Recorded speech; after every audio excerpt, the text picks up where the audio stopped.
Munich is under invasion. Strange pixel creatures are appearing all over the city.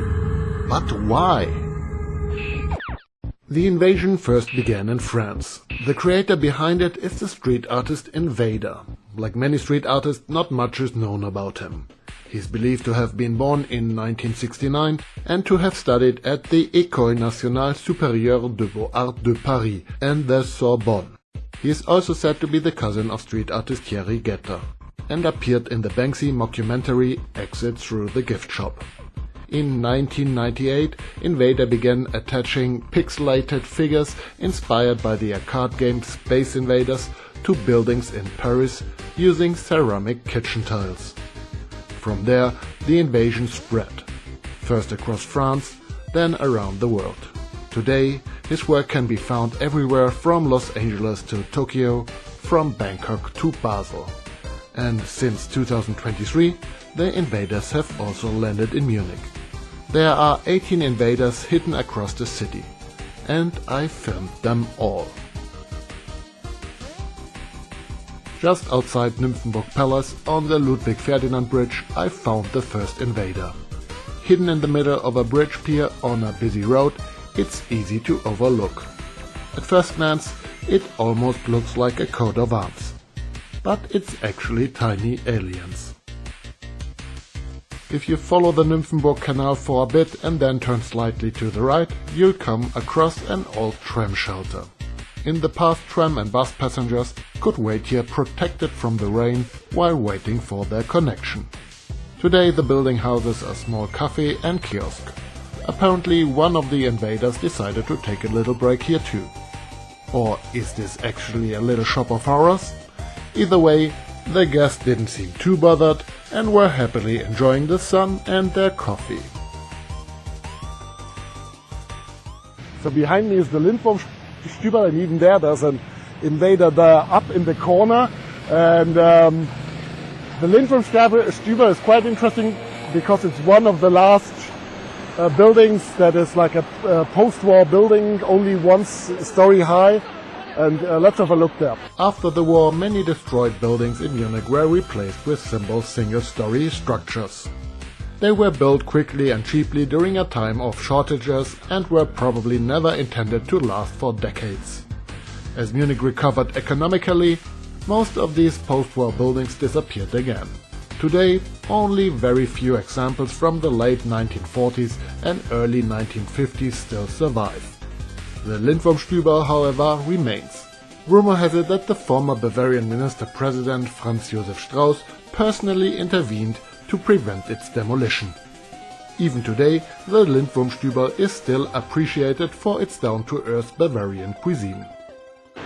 Good, and now you might ask, how can you tell if that one is a right one? Because there are, of course, copycats as well. And there's an app, and I'll show you. So there's this app, and so I have to press start, and then we have to take a photo. Yeah, maybe scan it a little bit like that. And then I hope we hear the melody. And those who know the melody, they know that this is like the fourth encounter of from Steven Spielberg. So we make contact with the aliens. I'll include a link to FlashInvaders, the official Invader app, in the description below. With it you can go on an alien hunt not just in Munich, but all around the world. Here near Heimeranplatz, on the busy Mittlerer Ring, I found another Invader. Unfortunately, it's already heavily weathered and partially faded away. Still, the app confirmed the find. Right next to it was another small green Invader, but the app didn't recognize that one. Maybe the work of a fan. The Mittlerer Ring crosses the railway tracks via the Donnersberger Bridge. This Invader is located on the pier beneath the southern ramp of that bridge. Incidentally, the Donnersberger Bridge is one of the busiest bridges in Europe. Around 120,000 vehicles crosses it every day. And this constant strain also makes it a permanent candidate for renovation. Under the southern ramp there is another piece of street art on a pillar, a creepy skull. What is the artist trying to express with this? That's open to interpretation. Near Munich Central Station, the Paul-Heyse underpass runs beneath the railway tracks. At the southern end of the Paul-Heyse underpass, I found a Pac-Man eating a pretzel. For many years, this tunnel had a terrible reputation in Munich. Local newspapers even called it the Tunnel of Horror, because it had become so dirty and run down. Eventually, Deutsche Bahn and the city of Munich agreed on a major renovation, which was finally completed in 2022. It may still not be one of Munich's great landmarks, but today it's at least quite presentable. By now, the Alte Utting has almost become a Munich landmark. I've already featured this ship on an old abandoned railroad bridge in several previous videos. But this is the first time I've filmed it at night. And now you can really feel the atmosphere of the place. Beneath it, on one of the bridge piers, is this Invader. So here we have another Invader. Let's see if that's a real one. So let's scan.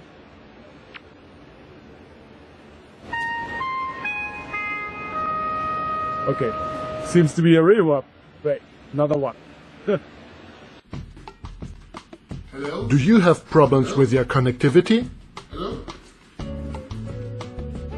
Do you want to whip up delicious and nutritious meals in seconds? Do you want to become a lord or lady of Scotland? GIESSWEIN can't help you with any of that, but they do make really good shoes.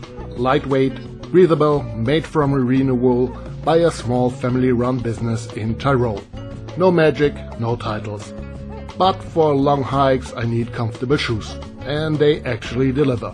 And as a tour guide, I think I know a thing or two about good shoes. If you want to try them, use the code Munich20 for 20% off. Links in the description. The next Invader hides within one of the old arches of the Wittelsbacher Bridge dating back to 1904. Because of its awkward position under the arch, my phone struggled to scan it with the FlashInvaders app. Still, I'm fairly certain it's an original Invader. At least, that's how it's listed everywhere online. A little further upstream, near the beautiful Müller public bath, I found the next Invader. If you're interested in historic bathing culture, I highly recommend stopping by. It's considered one of the most beautiful Art Nouveau public baths in Europe. Maybe this Invader should take a dip there sometime. Then he might not look quite so grumpy. Near Ludwig-Maximilian University, Munich's largest university, there are several more Invaders. On Schellingstraße, at the Institute for English Studies, I found this small red Invader. Maybe he speaks English too and is trying to make contact. A few steps further along Theresienstraße stands a rather unattractive building facade. It belongs to a former combined heat and power plant from the post-war period and is now part of the Technical University of Munich. The building is protected as a historic structure, although its future use is still not entirely clear. Since an Invader has already landed here, I would suggest establishing the Institute for the Study of Extraterrestrial Life. Near the main building of the Technical University of Munich, on Gabelsbergerstraße, another Invader has landed.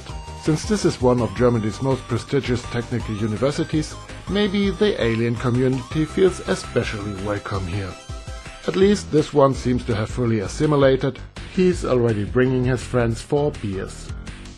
Perhaps the beer comes from Munich's oldest brewery, Augustiner. After all, another piece of pixel art can be found nearby on Westendstraße attached to the back of the brewery. Let's now turn to the final four Invaders, which are perhaps the easiest to find for visitors with limited time in Munich, as they are all located close to the city center. Near the Isar Tor, at the Friedrich List Business School, where future business and office professionals are trained, you'll find what is perhaps Invader's most political mural. It depicts Edward Snowden, who still lives in exile in Moscow and perhaps feels a little like an alien there himself. A little further along the Old Town Ring lies the Viktualienmarkt, one of Munich's most beloved food markets. Popular with both locals and tourists, it's a perfect place for a quick lunch. And at the Blütenrhein flower stall, an apple and pretzel invader has quietly settled in among the plants. The second to last invader can be found near Munich's Old South Cemetery. Here in the Glockenbach district, the heart of Munich's LGBTQ scene, the little alien emerges from a rainbow. Unfortunately, the building was under renovation when I visited, so the FlashInvaders app wasn't able to scan it. But through the scaffolding, you can still just about make it out. The final invader can be found at the Sendlinger Tor, Munich's historic southern city gate. Dating back to the 15th century, the gate survived the war largely intact. Here, the invader comes in form of the Münchner Kindel, the figure from Munich's coat of arms, complete with a pretzel. And if you'd like to invade Munich yourself, feel free to contact me for a guided tour. Here's my homepage and email address, and if you enjoyed this little alien hunt through Munich, I'd be very happy if you subscribe to the channel. See you in the next video, Philip.